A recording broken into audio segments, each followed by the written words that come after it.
नमस्कार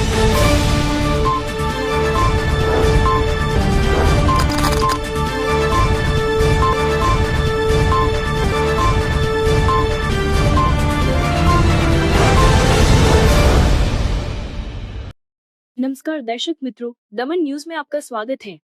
खबरों की शुरुआत करने से पहले आइए नजर डालते हैं आज की सुर्खियों पर। गोइमा गांव में पुलिस ने छापा मारकर जुआ खेलते हुए 2 जुआरियों को पकड़ा, 2 फरार। वापी महानगर पालिका का पहला ऐतिहासिक 640 करोड़ रुपए का बजट कलेक्टर कमिश्नर की उपस्थिति में प्रस्तुत किया गया। इस बजट में नागरिकों को बड़ी राहत देते हुए किसी भी प्रकार के टैक्स में वृद्धि नहीं की गई है। महानगर पालिका में नए 11 गांवों में पालिका की राजस्व आय 120 करोड़ और पूंजी आय 298 करोड़ की व्यवस्था की गई है। तेघरा के लेखक दीपक देसाई की कविता गंगाजी धाम को पलसाना में रामेश्वर महादेव मंदिर में रखा गया। हॉल के उद्घाटन के दिन लेखक दीपक देसाई ने अपनी पुस्तक की कविता गंगाजी धाम को मंदिर में रखने का निर्णय लिया था। दीपक देसाई द्वारा अपनी पुस्तक यादों के गुब्बारे सम्मान स्मारिका देकर प्रमुख हर्षद भाई देसाई को सम्मानित किया गया। आइए अब देखते हैं खबरें विस्तार से। गोइमा गांव में पुलिस ने छापा मारकर जुआ खेलते हुए 2 जुआरियों को पकड़ा, 2 फरार। पारडी तालुका के गोइमा गांव में पुलिस ने सूचना के आधार पर छापा मारा और जुआ खेलते हुए 4 में से 2 जुआरी पकड़ लिए। पकड़े गए आरोपियों सुरेश कालिदास पटेल और ईश्वर रमन भाई पटेल को गिरफ्तार किया गया, जबकि अन्य आरोपी फरार हो गए। पारडी पुलिस पेट्रोलिंग कर रही थी, तभी सूचना मिली कि गोइमा गांव में तालाब के पास भरमदेव मंदिर के कंपाउंड में खुली जगह में कुछ लोग गोल घेरा बनाकर जुआ खेल रहे हैं। इस सूचना के आधार पर पुलिस ने टीम बनाकर सूचना वाले स्थान पर छापा मारा। पुलिस को देखकर जुआ खेलने वाले लोगों में भगदड़ मच गई। पुलिस ने जुआ खेल रहे 4 में से 2 को पकड़ लिया। पकड़े गए सुरेश कालिदास पटेल और ईश्वर रमन भाई पटेल से पूछताछ करने पर उन्होंने स्वीकार किया कि उनके साथ हरीश गुलाब पटेल, चिराग बाबू पटेल, अमृत मोहन पटेल, संदीप पटेल, योगेश जगू पटेल भी जुआ खेल रहे थे। पकड़े गए व्यक्तियों से 1660 रुपए नकद और 2 मोटरसाइकिलें जब्त की गई। कुल मिलाकर 47,360 रुपए का माल जब्त किया गया। सभी के खिलाफ विभिन्न धाराओं के तहत अपराध दर्ज कर जांच शुरू की गई है।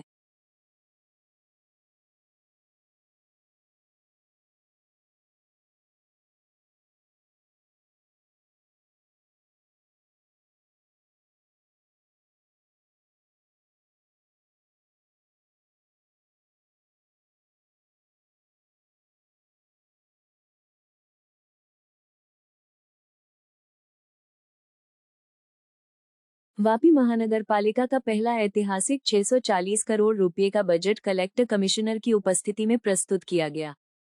वापी महानगर पालिका का पहला ऐतिहासिक बजट वलसाड जिला कलेक्टर नैमेश दवे और महानगर पालिका के आयुक्त योगेश चौधरी की उपस्थिति में प्रस्तुत किया गया। 640 करोड़ के इस बजट में नागरिकों को बड़ी राहत देते हुए बजट में किसी भी प्रकार के टैक्स में वृद्धि नहीं की गई है। महानगर पालिका में नए जुड़े 11 गांवों में भी टैक्स में कोई वृद्धि नहीं की गई है। पालिका की राजस्व आय 120 करोड़ और पूंजी आय 298 करोड़ की व्यवस्था की गई है। शहर के विकास के लिए निर्माण विभाग पर 211 करोड़ से अधिक का खर्च किया जाएगा। सड़कों के कामों के लिए 134 करोड़ का आवंटन किया गया है। शहर में 3 बड़े आइकॉनिक रोड और 2 रिंग रोड का निर्माण किया जाएगा। गौरतलब है कि पहले वापी नगर पालिका और 11 गांवों का कुल वार्षिक बजट मात्र 173 करोड़ था, जो अब महानगर पालिका बनने पर 4 गुना बढ़ गया है। शहर में स्वच्छता, स्वास्थ्य, सौंदर्यीकरण, एसटीपी प्लांट और पानी आपूर्ति जैसी मूलभूत सुविधाओं के लिए विशेष व्यवस्था की गई है। ट्रैफिक समस्या और आवारा मवेशियों की समस्या को दूर करने के लिए विशेष योजना बनाई गई है। आगामी मानसून तक ट्रैफिक समस्या हल करने का लक्ष्य रखा गया है। नए शामिल गांवों में सड़क, पानी और स्वच्छता सहित सुविधाओं का विकास किया जाएगा। साथ ही सार्वजनिक परिवहन के लिए भी खास व्यवस्था की गई है। ત્રીજી જે પબ્લિકના પણ રેકમેન્ડેશન હતા એમાં મેજર જે એમાં ઓવરઓલ માસ્ટર પ્લાનિંગ કરીને બેસિક લિંક્સ, ડ્રેનેજની લાઈનો અને પાણીની જે મે એન્ડ સુધીમાં કમ્પ્લીટ કરવાનો પ્રયાસ રહેશે અને સેકન્ડ પાર્ટ જ્યારે ઇન્ફ્રાસ્ટ્રક્ચરના મેજર વર્ક્સ છે એ અને વર્ષના એન્ડમાં ક્લોઝિંગ બેલેન્સ પણ 30 કરોડ જેવું રહે આ પ્રકારનું સરપ્લસ બજેટ અમે સૂચવ્યું. આવકની સૌથી પહેલા હું પણ એનો આર્થિક બોજ કોઈ પણ રીતે જાહેર જનતા ઉપર પડવાનો નથી. તો જે દાખલા તરીકે થોડી ટૂંકી માહિતી શાખા વાઇઝ થોડી આપી દો. બાંધકામ શાખામાં 3 આઇકોનિક રોડનું આ વર્ષે 3 મેજર રોડ, એન્ટ્રી રોડ કે જે મેજર સિટી રોડ છે એને આઇકોનિક રોડ તરીકે ડેવલપ કરવી જોઈએ કે જે સિટીમાં ચેકપોસ્ટથી મુક્તાનંદ માર્ગ જંકશન સુધીની રોડ છે. બીજી ઈસ્ટમાં ગાંધી સર્કલથી રોડ તરીકે ડેવલપમેન્ટ કરવાનું છે અને આ જ રીતે ફ્યુચર યર્સમાં આગળથી રોડ લેવામાં આવશે. એના માટે પણ પેરેલલી રોડનું નવા રોડ ખુલ્લા કરવાનું આયોજન વાપી મહાનગરપાલિકા દ્વારા કરેલું છે. વાપી મહાનગરપાલિકાનું 640 કરોડનું આ બજેટ અમે રજૂ કર્યું છે. અગાઉ નગરપાલિકા અને 11 ગામોનું ભેગું થઈને 173 કરોડનું બજેટ હતું, જેને વધારીને અમે 640 કરોડ કર્યું છે. મહત્ત્વની બાબત એ છે કે જે વેરા છે એ વેરામાં એક પણ રૂપિયાનો અમે વધારો કરેલ નથી. ગ્રામ પંચાયતનો જે વેરો છે એ જ લાગુ પડતો વેરો, નગરપાલિકા હતી ને એ જે વેરો હતો એ જ વેરો અમે આ નવા મહાનગરપાલિકામાં રાખેલો છે. ઓન ધ કોન્ટ્રરી પંચાયતનો વિસ્તાર જે મહાનગરપાલિકામાં સમાવેશ થયો છે ત્યાં 5% રિબેટની સ્કીમ પણ અમે આનો લાભ આપવાના છીએ. 2-3 મહત્ત્વની વાત કરીએ તો 3 આઇકોનિક રોડનો વિકાસ, 2 રિંગ રોડ, 50.49 કિલોમીટરના રોડ રિસર્ફેસ અને રોડ રિપેરિંગના કામો, 70-30ની યોજનાઓમાં જનભાગીદારીના કામો, જળસંચયના કામો અને સ્ટ્રીટ લાઇટના જે નવા સમાવેશ વિસ્તારો અને જૂની નગરપાલિકાના વિસ્તારમાં પણ ખૂબતી સ્ટ્રીટ લાઇટના લગભગ 6100 સ્ટ્રીટ લાઇટના કામો પણ અમે સમાવેશ કર્યો છે. એકંદરે વાપી મહાનગરપાલિકાએ 640 કરોડમાં સમતોલ વિકાસ થઈ શકે સમગ્ર મહાનગરપાલિકા વિસ્તારનો એ પ્રકારનું બજેટ આજે લઈને અમે हमारी टीम साथ आवे છીએ. तेघरा के लेखक दीपक देसाई की कविता गंगाजी धाम को पलसाना में रामेश्वर महादेव मंदिर में रखा गया. पारडी तालुका के पलसाना गांव में श्री रामेश्वर महादेव मंदिर परिसर में प्रसिद्ध साहित्यकार और लेखक दीपक देसाई की प्रसिद्ध पुस्तक यादों के गुब्बारे में सम्मिलित कविता, जो पलसाना के गांगजी श्री रामेश्वर महादेव मंदिर पर आधारित है, को मंदिर में रखने का ट्रस्ट द्वारा निर्णय लिया गया. इस अवसर पर वित्त मंत्री कनुभाई देसाई की उपस्थिति में साहित्यकार दीपक भाई देसाई का सम्मान किया गया और दीपक देसाई द्वारा अपनी पुस्तक यादों के गुब्बारे सम्मान स्मारिका देकर प्रमुख हर्षित भाई देसाई को सम्मानित किया गया. पारडी तालुका का पलसाना गांव गांगजी के मेले के लिए दक्षिण गुजरात का सबसे प्रसिद्ध और पवित्र तीर्थधाम माना जाता है. महाशिवरात्रि के अवसर पर यहाँ 3 दिनों का मेला लगता है और हजारों तीर्थयात्री यहाँ आकर शिवजी के दर्शन करते हैं और मेले का आनंद लेते हैं. आज तेघरा के साहित्यकार दीपक देसाई ने बताया कि रामायण काल से प्रसिद्ध श्री रामेश्वर महादेव मंदिर परिसर में साहित्यकार दीपक देसाई की कविता को रखने के लिए मंदिर ट्रस्ट द्वारा विशेष निर्णय लिया गया. आज मंगलवार को दीपक देसाई की उपस्थिति में ही इस कविता को मंदिर में लगाया गया. मंदिर ट्रस्ट के अध्यक्ष हर्षित भाई देसाई के अनुसार हमारे क्षेत्र के गौरव समान साहित्यकार दीपक देसाई को कई पुरस्कार प्राप्त हुए हैं. मंदिर परिसर में उनके सम्मान में ही उनकी प्रसिद्ध पुस्तक यादों के गुब्बारे में सम्मिलित पलसाना की कविता को स्थान दिया गया, जिससे एक तरह से दीपक देसाई का विशेष सम्मान किया गया. इस कविता गंगाजी धाम को हर जगह से प्रशंसा मिल रही है. इस अवसर पर दीपक देसाई ने भी अपनी प्रतिक्रिया देते हुए मंदिर ट्रस्ट का आभार व्यक्त किया और पलसाना गांव से अपनी यादों को ताज़ा किया. મારી સાથે અને બાજુમાં ઉભેલા દીપકભાઈ દેસાઈ ઈગરા ગામના વતની છે. અનાવી સમાજનું ગૌરવ છે અને સમગ્ર તાલુકામાંથી આજે જોવા જાય તો એકમાત્ર એવા લેખક અને સાહિત્યકાર છે કે એમણે અનેક પુસ્તકો અત્યાર સુધી લખ્યા છે અને 15થી 20 જેટલા સાહિત્ય ક્ષેત્રમાં તેને એવોર્ડ મેળવ્યા છે. આજરોજ મહાશિવરાત્રિનું મહાપર્વ ગંગાજી ધામમાં યોજાઈ રહ્યું છે.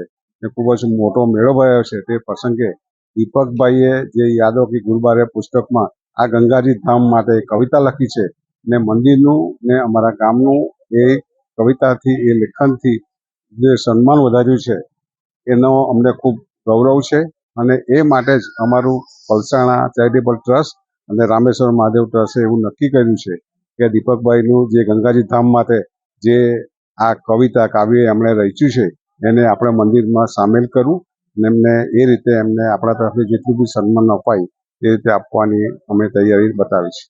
આ મહાશિવરાત્રિનો પર્વ છે અને આ ગંગાજી ધામ એક ધાર્મિક ધરોહર સ્થળ છે અને એ આ સ્થળ એકદમ પ્રાચીન રામ સીતાના સમયનું છે અને આ સ્થળ માટે એક એવી દંતકથા છે અને એ સત્ય છે કે રામ અને સીતા લક્ષ્મણ જ્યારે અરણ્યવાસે હતા ત્યારે અહીં રોકાયા હતા.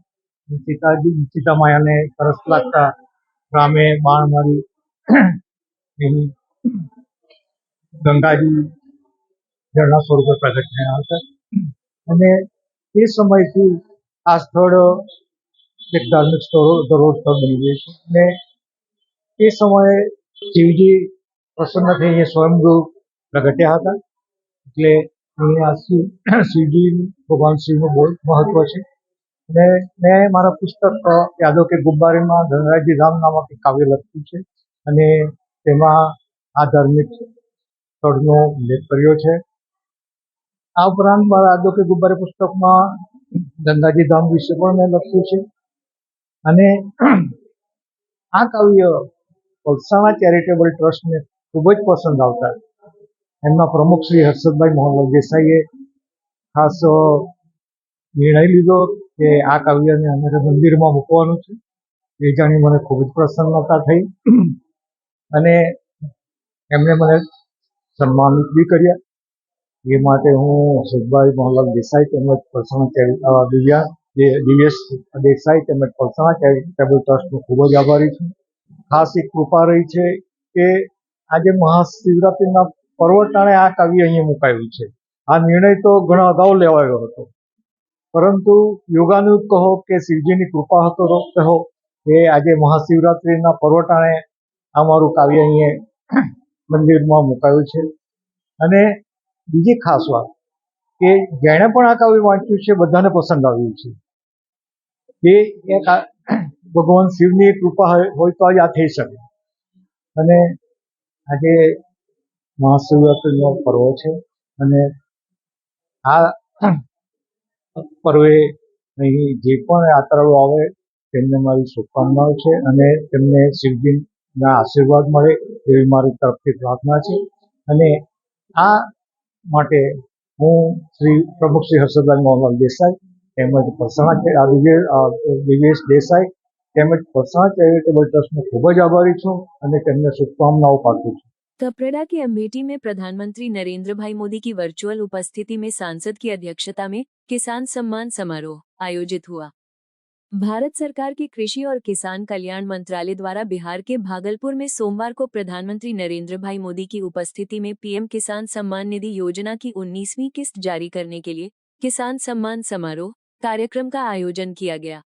इसके साथ ही राज्य के मुख्यमंत्री श्री भूपेंद्र भाई पटेल के वरदहस्त से कृषि प्रगति कमांड और नियंत्रण केंद्र वेब पोर्टल और मोबाइल एप्लीकेशन का लोकार्पण और तुवर खरीदी के शुभारंभ कार्यक्रम भी आयोजित किए गए थे. इसके भाग के रूप में वलसाड जिले में भी जिला स्तर का किसान सम्मान समारोह कार्यक्रम वलसाड जिले के कपरेड़ा तालुका के अमेठी गांव के कृषि विज्ञान केंद्र में लोकसभा के सदस्य और वलसाड डांग के सांसद धवल पटेल की अध्यक्षता में आयोजित हुआ था. इस अवसर पर लोकसभा के सदस्य और वलसाड डांग के सांसद धवल पटेल ने कहा कि प्रधानमंत्री नरेंद्र भाई मोदी गुजरात के मुख्यमंत्री थे तब से ही किसानों के जीवन स्तर में सुधार लाने के लिए लगातार कार्य कर रहे थे. किस भूमि में किस प्रकार की खेती की जा सकती है इसके लिए सॉइल हेल्थ कार्ड और कई तकनीकें एवं साधनों को किसानों तक पहुंचाया गया था. भारत का हृदय गांव है. ये देश किसानों द्वारा चलाया जा रहा है. नरेंद्र भाई हमेशा से किसानों को समृद्ध बनाने के प्रयास में लगे रहते हैं. इस जिला स्तरीय कार्यक्रम में कृषि विभाग की विभिन्न योजनाओं के लाभार्थियों को सहायता वितरण और प्रगतिशील किसानों का सम्मान भी किया गया. इस अवसर पर जिला पंचायत अध्यक्ष मनहर भाई पटेल, जिला पंचायत की कृषि सिंचाई समिति की अध्यक्ष उर्मिलाबेन बिरारी, कपरेड़ा तालुका पंचायत की अध्यक्ष हीराबेन महला, अमेठी गांव के सरपंच, जिला कलेक्टर श्री नमेश दवे, जिला विकास अधिकारी श्री अतिराज चपलोत, जिला संगठन अध्यक्ष हेमंत भाई पटेल, संगठन महासचिव शिल्पेश देसाई सहित बड़ी संख्या में किसान और लाभार्थी उपस्थित रहे. किसान निधि की एक और किस्त देश के करोड़ों किसानों को भेजने का सौभाग्य मिला है. करीब 22,000 करोड़ रुपए एक क्लिक पर देश भर के किसानों के खाते में पहुंचे हैं. और जैसे ही अभी मैंने की दवाई मैं देख रहा था, यहाँ पर भी जो राज्यों के दृश्य दिख रहे थे, यहाँ भी कुछ लोगों की तरफ मेरी नजर गई। वो फटाफट अपने मोबाइल देख रहे थे कि पैसा आया कि नहीं आया।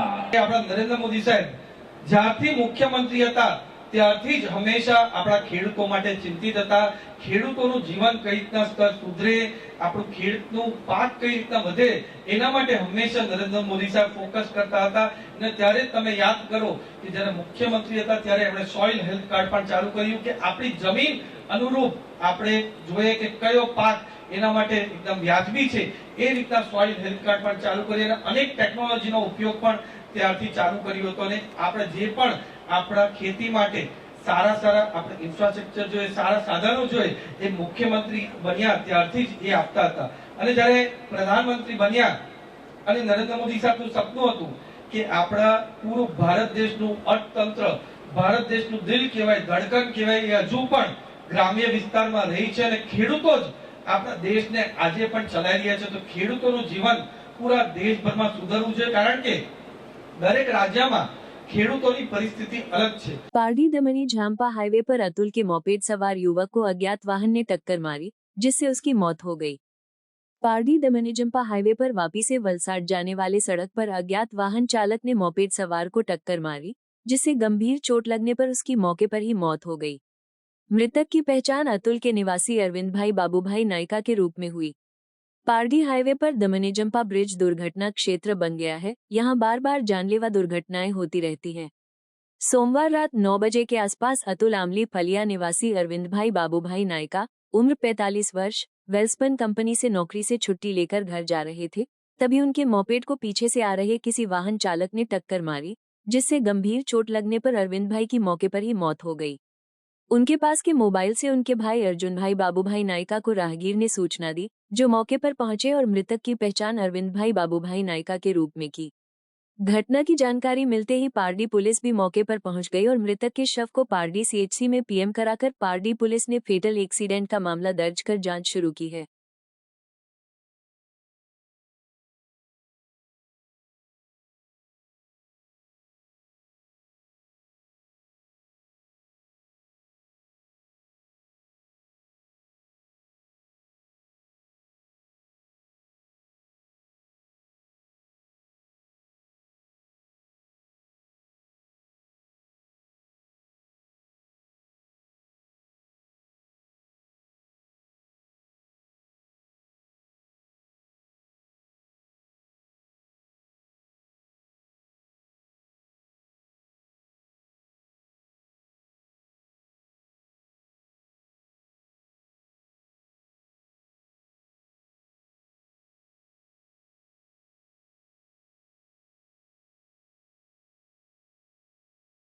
समाचार के अंत में आइए एक नजर डालते हैं आज के मुख्य समाचारों पर। गोइमा गांव में पुलिस ने छापा मारकर जुआ खेलते हुए 2 जुआरियों को पकड़ा, 2 फरार। वापी महानगर पालिका का पहला ऐतिहासिक 640 करोड़ रुपए का बजट कलेक्टर कमिश्नर की उपस्थिति में प्रस्तुत किया गया। इस बजट में नागरिकों को बड़ी राहत देते हुए किसी भी प्रकार के टैक्स में वृद्धि नहीं की गई है। महानगर पालिका में नए 11 गांवों में पालिका की राजस्व आय 120 करोड़ और पूंजी आय 298 करोड़ की व्यवस्था की गई है। तेघरा के लेखक दीपक देसाई की कविता गंगाजी धाम को पलसाना में रामेश्वर महादेव मंदिर में रखा गया। हॉल के उद्घाटन के दिन लेखक दीपक देसाई ने अपनी पुस्तक की कविता गंगाजी धाम को मंदिर में रखने का निर्णय लिया था। दीपक देसाई द्वारा अपनी पुस्तक यादों के गुब्बारे सम्मान स्मारिका देकर प्रमुख हर्षद भाई देसाई को सम्मानित किया गया। तो ये थी अब तक की खबरें। फिर मिलते हैं नई खबरों के साथ, तब तक देखते रहिए दमन न्यूज। नमस्कार।